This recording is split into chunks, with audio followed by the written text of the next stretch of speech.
Hello YouTube family, ಎಲ್ರಿಗೂ ನಮಸ್ಕಾರ. Day 7 of 365 days. Same ಹಾಗೆ ನಿನ್ನೆ 6ನೇ ತಾರೀಕು ಆದಂಗೆ ಇವತ್ತು 7ನೇ ತಾರೀಕು 70 ಗ್ಲಾಸೇ ಹೋಗಿದೆ. ಸೇಮ್ ಅದೇ ಪ್ರಾಫಿಟ್ 600 ರೂಪಾಯಿನೇ ಬಂದಿದೆ. ಸ್ವೀಟ್ ಕಾರ್ನ್ 2 kg ಇಂದ 3 kg ಹೋಗಿದೆ ಸೇಲು. ಸೊ 3 kg ಸೇಲ್ ಅಂದರೆ ಸೊ ನನಗೆ 3 kgಗೆ 1050 ಆಗುತ್ತೆ.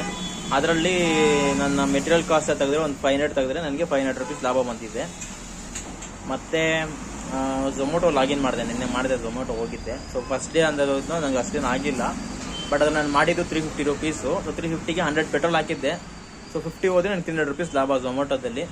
ಸೊ ನೋಡೋಣ ಹೆಂಗೆ ಹೋಗುತ್ತೆ, ಏನು ಮಾಡುತ್ತೆ ಅಂತ. ಬಟ್ ನನ್ನ ಪ್ರಕಾರ ಓಕೆ, ಸ್ವಲ್ಪ ಕ್ಲಿಕ್ ಆಗ್ತಾ ಇದೆ, ಮಾಡ್ತಾ ಇದ್ದೀನಿ.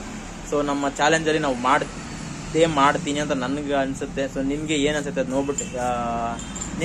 ನೋಡ್ಬಿಟ್ಟು ಹೇಳಿ. ಸೊ ಮುಂದಿನ ಅಪ್ಡೇಟ್ ನಾಳೆ ಕೊಡ್ತೀನಿ. ವೆಯ್ಟ್ ಮಾಡ್ತಾ ಇರಿ. Bye, see you tomorrow.